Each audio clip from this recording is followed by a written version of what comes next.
ESG News and Views is the Conference Board ESG Center's podcast channel, providing compelling, in-depth interviews with ESG influencers and timely updates on hot-button environmental, social, and governance topics. Listen in to stay in the loop with current happenings and learn best practices in sustainability, corporate citizenship, and governance. Hello, this is Lindsay Beltzer, Program Manager of the Environmental, Social, and Governance Center here at the Conference Board. Today, we're continuing our coverage of COVID-19, or the coronavirus, which at the time of this recording has climbed to over 135,000 cases and claimed more than 2,000 lives so far in the U.S. For nonprofits, many of whom rely on fundraising dollars from events and galas or physically open their doors to people in need, this time of social and physical distancing is creating an entirely new set of challenges. While the $2.2 trillion stimulus package was recently passed, the business sector has a unique role to play in helping nonprofits and charities during this health crisis. In this episode of ESG News and Views, we'll explore how the business community, including corporate citizenship and philanthropy, is stepping up to support nonprofits during this time, as well as the lasting implications of COVID-19 on the future of business and nonprofit partnerships. I'm delighted to be joined by my colleague, Jeff Hoffman, Institute Leader of Corporate Citizenship and Philanthropy. Welcome, Jeff. Thank you, Lindsay. Happy to be here. And Dan Cardinelli, President and CEO of the Independent Sector, a nonprofit coalition that brings together leading foundations, corporate giving programs, and nonprofit organizations. Welcome, Dan. Thanks, Lindsay. Great to be with you. So thank you both for being here today.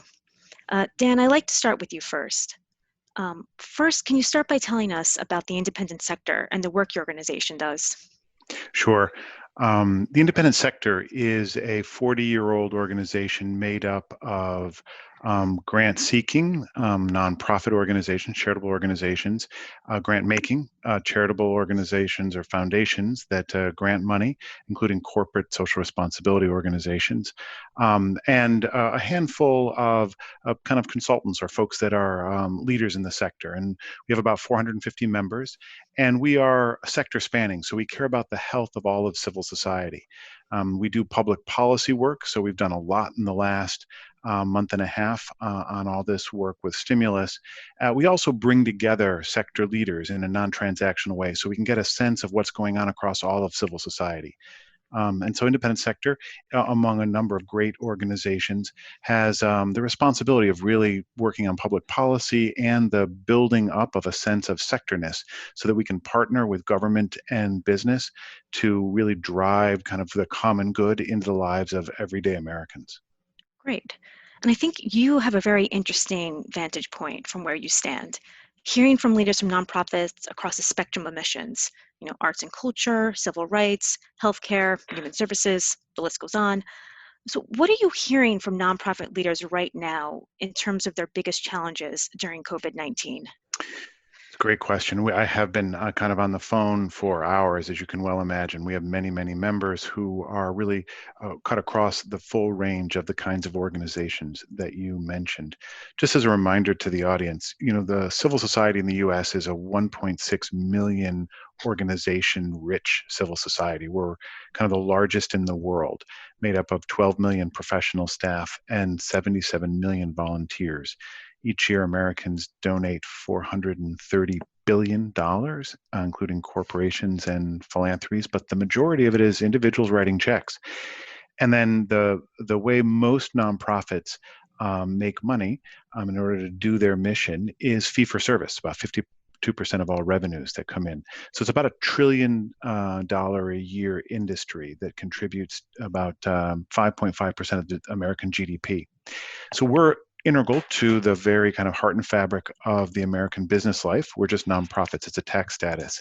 So not surprisingly, as this virus has, kind of screeched American economy to a halt, it's, profoundly affected the nonprofit sector. With 52% of our revenues coming for fee-for-service, a lot of that has stopped. So income streams have been cut off at a time when many nonprofits are on the front lines of providing direct service to those who are struggling. You know, the healthcare is the largest single part of the nonprofit sector. And then if you think of the social safety net, the shelters, the food banks, the after-school programs, those are all nonprofits providing phenomenal service, and all that business has been disrupted. So we're hearing the pain point. Folks are having to lay off staff at a time when the demand for their work is only increasing. Revenue streams have been kind of precipitously cut off, and so they're trying to figure out how to manage service while diminished staff who are also at home now, taking care of kids and families when there were services in place before that. So folks are in crisis mode like most of the country. That's in some ways the bad news. The good news is that the resiliency of these organizations is remarkable. So just give one anecdote, and that is I was talking to one of my board members and one of our big members, the Boys and Girls Clubs of America, their CEO, Jim Clark, who last week had to have about 15% of their staff across the country take furloughs. At the same time, and they had to shutter all their Boys and Girls Clubs, but they opened them up with staff that were willing to kind of sacrifice their time and put themselves at risk so that the kids of frontline workers, the EMT and nurses and doctors, had a place where their children were in a kind of pro-social environment instead of being at home alone. So you can see how the sector is also willing to kind of go the extra mile during these difficult times. So there's some bright spots while this crisis is unfolding in front of us. Sure. And Jeff, looking now to the corporate side of how the crisis is unfolding, you've spent a lot of time over the past few weeks speaking with our members, heads of CSR, foundations, corporate citizenship leaders.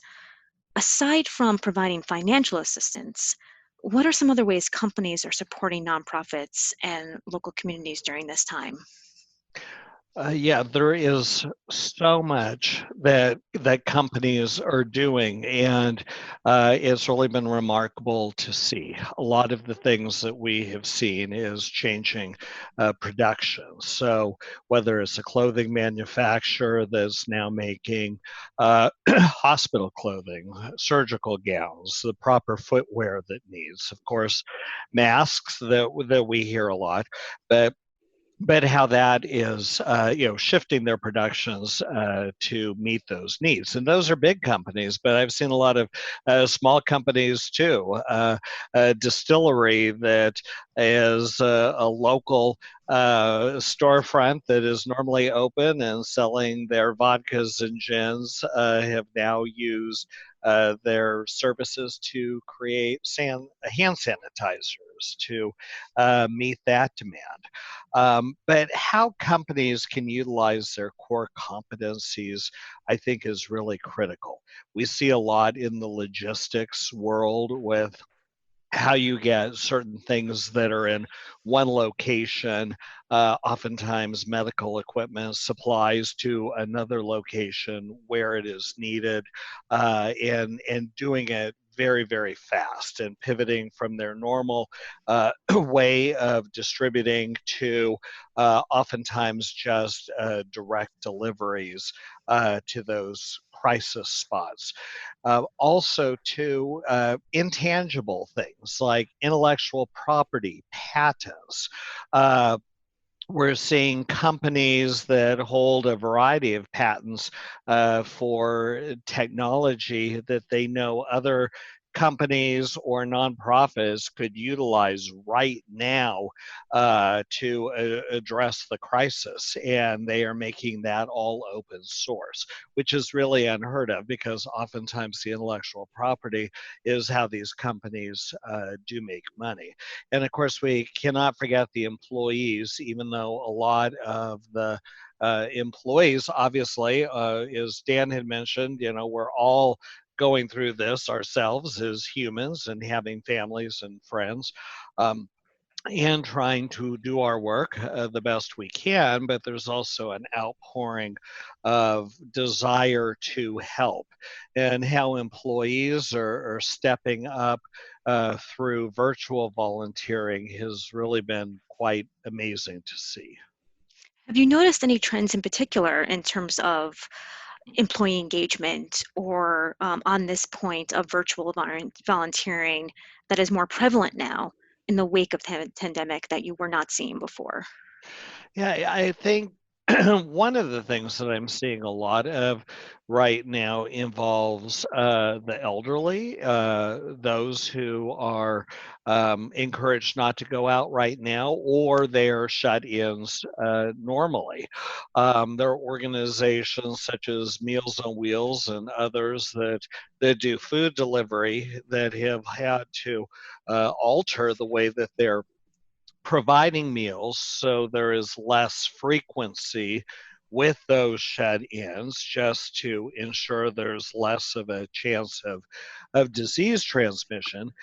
But yet oftentimes the friendly smile that was at the door with the meal every day oftentimes could have been the only human contact the person was having on that day. So a lot of different initiatives have come up where people can phone those who are shut in and check on them, be a smiling voice, but also be able to find out how they're doing. Do they need anything?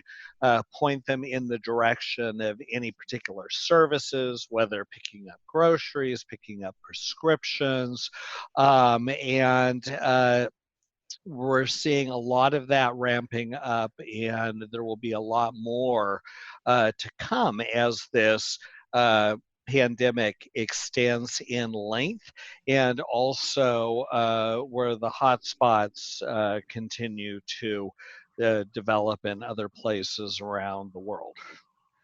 So this crisis is so unlike any other crisis of decades past, especially for my generation, millennials, Gen Z.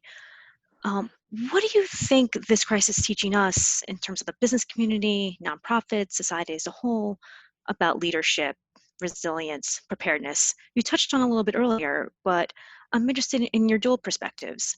Um, and then on this point of leadership, how are nonprofit boards navigating this, and how are corporate boards positioned to help? This is Dan. So your point that this is a kind of an uncharted territory for all of us. I think Jeff and I have known each other for a very long time and had been collaborators in a variety of ways. We've observed, economic downturns or natural disasters or national crises like 9/11. But we've never seen this constellation of characteristics coming together where quite literally, government, business, and the nonprofit sector are fundamentally compromised in their ability to respond. And so I think what we're learning are a variety of things. One is we knew this was a theoretical possibility, and I think we treated it as a theoretical possibility. And we've learned that we need to be much more proactive around prevention. And I know in the nonprofit sector, things like cybersecurity, which now we're much more at risk because we're all working from home, or the kind of financial management that makes sure you have 3 months of reserve in case there's a problem. That those sets of things really do matter at times like this. And these kinds of times now we see do happen. So that's number one. Number two is I think we see that we are reminded that we are radically interdependent, both as individuals, our acts of social distancing and our commitment to washing our hands and just the kind of very now critically practical little things we do that have potentially life implications for the people around us. I think that gets then amplified as we think about the sectors. Government and business and civil society are much more interdependent than I think we often admitted. We would say, oh, I'm a business person, or I'm a nonprofit guy, or I do government work. But now we see that we can't actually operate and within one of those sectors without a radical engagement and a real attending to the health and the collective work of the other two sectors. And I think that is challenging all of us to rethink how we engage. Certainly, as I look across my really amazing group of leaders that I get to partner with as members of independent sector, and then folks that aren't, and in conversations, listening to their boards, who are often business people, who are really bringing the full weight of their smarts to helping us navigate these crises, and then the sets of challenges that nonprofits are facing that business may not be facing in the same way. Um, so there's a moment, I think, of learning that is about leaning forward and trusting that each of us bring different assets and capabilities that we're now really radically dependent on putting into the kind of common pool so that we can all journey through this together. That's kind of more philosophical. I have some other thoughts, but I'll let Jeff, who is often wise in these ways. Wise. Are you saying that I'm older? Because Lindsay, when you were talking about generationals, it's like, okay, well, I'm a baby boomer, but on the tail end of it. But I think, what you were saying is radically interdependent, and is so true. I think in many ways we could think that prior to this crisis, but now we are all in it together, and that leadership component is key. Whether it's the leaders in an NGO, nonprofit, civic organizations, companies, and look at what we've seen on the local level. Mayors really stepping up and understanding what is hyper local and what needs to be done and how are we going to get it done, and everyone coming together to tackle the issue. I think boards, whether it be a nonprofit board or a corporate board, are really having to look at two big things. One is strategy and the other is finances. Usually you enter the year and you have your strategic plan. It could be a 1 year, 3 year, 5 year strategic plan. Well, a lot of that, unfortunately, is thrown out the window. It's not that those aren't critical or important, but at the same time, we have a greater good that we need to be engaged with. And part of that greater good is keeping our organizations healthy, whether it's a for-profit or a nonprofit entity. We have budgets, we have employees that we pay, and benefits that we pay, and we have goods and services that we procure.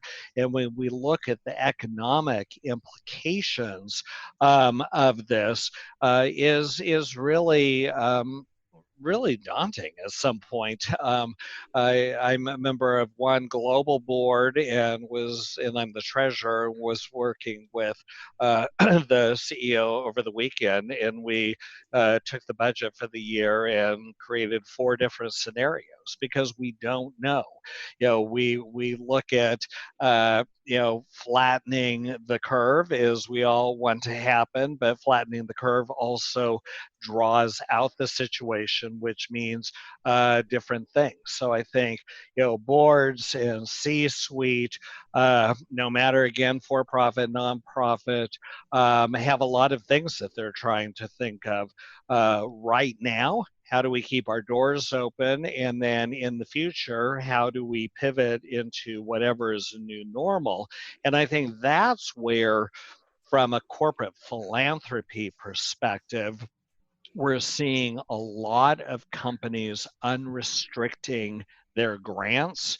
And that is so that they can pay for those things like paying the rent and keeping the lights on and paying their employees, which is so important because, as Dan said, a lot of these organizations, the pressure on them to deliver needed services is more important now than ever. So I think that is a really critical factor. The other thing that we're seeing too is, even though companies are in many times slashing their expenses, but we are seeing an uptick in the philanthropic funding that they are providing. So it's incremental funding versus looking at their existing budgets and determining how to reallocate. I think this is, again, because of this great concern that nonprofit NGO partners, that corporations have. It's important that we want those relationships to exist and be strong once we get past this, but there is also a lot of things that need resources right now that might be out of a corporation's typical funding guidelines and in their priorities. So that's where I say, I mean, that we're getting rid of our strategies, but we're loosening the way that we are approaching helping in this time of need, because it's absolutely needed. Hey, Lindsay, can I just add one more thing that I Of think, course. thanks. Jeff reminded me that, recently we've all seen the fine work of the Edelman Trust Index, that, on one kind of interpretation for all of us is that trust has dropped across the world for institutions, be it government, business, media, or for that matter, the nonprofit civil society or NGO sector, depending on how you want to talk about it. What I thought was instructive about the relationship that often happens between business and the nonprofit sector is those are the two most trusted sets of institutions right now. And my observation is that there is a very important leadership responsibility those two sectors have to restore trust, and in our case in America, but we're actually living in a global pandemic. And so it's business acting globally with civil society to really harness the ability for people to hold a belief that we can get through this and not just survive it, but actually crack open, to Jeff's point, that strategies may have just been blown up, but that's also a creative opportunity.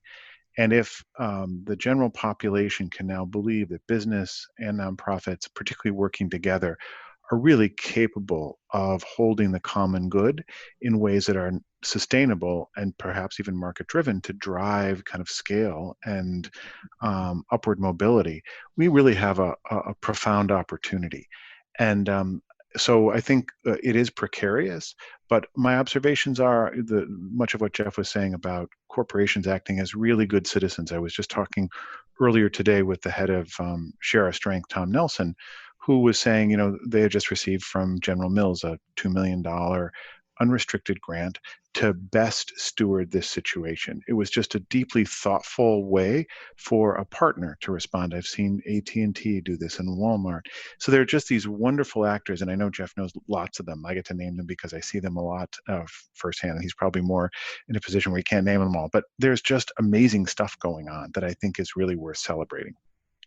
So that's a great point. And I want to turn to the employee side from both the corporate nonprofit side. And what inspiring messages are you seeing to keep the employee base earning back that trust, providing a sense of hope that we can get through this? Is there anything inspirational that you've been seeing? It's interesting with the businesses that are deemed essential. Some of the incentives that the companies are giving to keep the employees working, which is kind of an odd situation again, but whether it be Love's truck stops across the country, which are critical because as the goods are moving to different parts of the country, this is where the truck drivers stop. They get gas, they have food, there's other amenities for them. And sometimes these are in very remote locations, so it's more challenging for the employees to get to. So I think they're doing a really good job to say, really, thank you. And you're not just doing us a favor of coming to work, you are actually doing a favor to the country in order for the goods to be moved to where they need to be to help address the virus in real time. I was talking to a CVS executive this morning, and we were talking about just this: is how to keep up morale for their employees, but they operate pharmacies and have other goods that are critical to their customers, and in-store clinics in some of their locations. So this is critical work that needs to be done. But at the same time, the families, their employees, they might have children who are out of school, trying to cope through this. And how do you send those messages on the importance of what you're doing? When I was talking to him this morning, I was reminded of the wonderful story from the 60s where President Kennedy was touring Cape Canaveral, and he stopped and talked to this gentleman who said, and the president said to him, "What is your role?" And the gentleman said, "Well, I'm helping to put a man on the moon." Well, what was the role of the person the president talked to? Was one of the janitors. And it was that sense of we're all in this together. Every role is critical, and we need to come together. And I think that's where how we motivate employees is not just their job, they're part of the whole ecosystem of us getting through this pandemic as healthy as we can. Dan, is there anything you'd like to add to that? I think Jeff summed it up really well. The only thing I would say is that if we think of the nonprofit sector, again, 1.6 million organizations, the vast majority of which are quite small businesses, and with 12 million employees but 77 million volunteers, the volunteer force in America is formidable. And it is the human capital engine that allows the professional staff to really um, amplify their ability to touch lives, to steward the environment, to build culture. And so the creativity that Jeff was talking about and the opportunity for corporate volunteerism at this moment is just critical. It's almost a clarion call to corporate America to say, we need you to bring your full um, innovative spirit to volunteerism right now, because civil society in some ways is dependent on it. Not that I want to be super clear, not that their financial resources aren't also incredibly important at this moment, but it is really the combination of the two that is the lifeblood of civil society. Sure.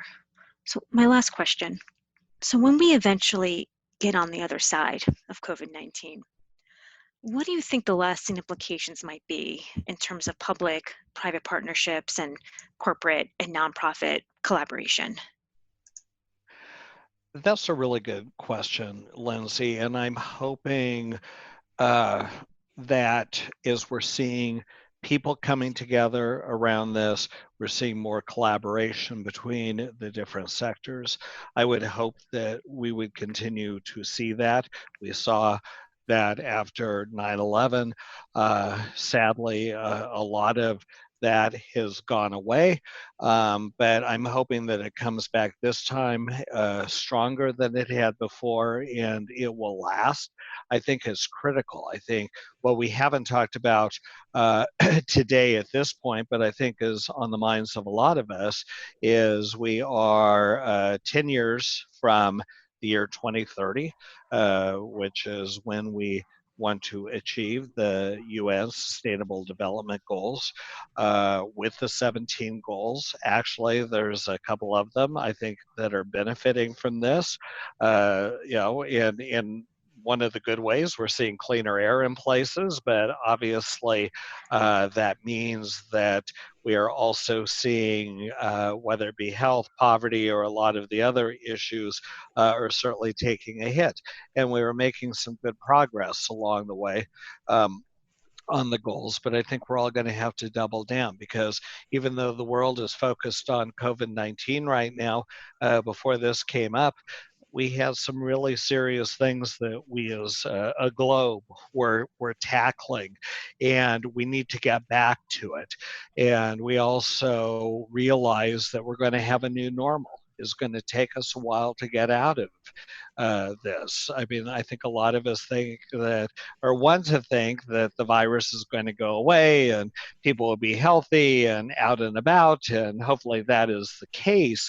But when you look at what the projections are of what the unemployment rate will be when we come out of this, is quite high. So a lot of our nonprofit organizations that provide social safety nets, which usually are doing it for a very specific group within looking at socioeconomic standing, if you will, all of a sudden those organizations potentially are going to be serving a lot more people than they did prior to going into the crisis.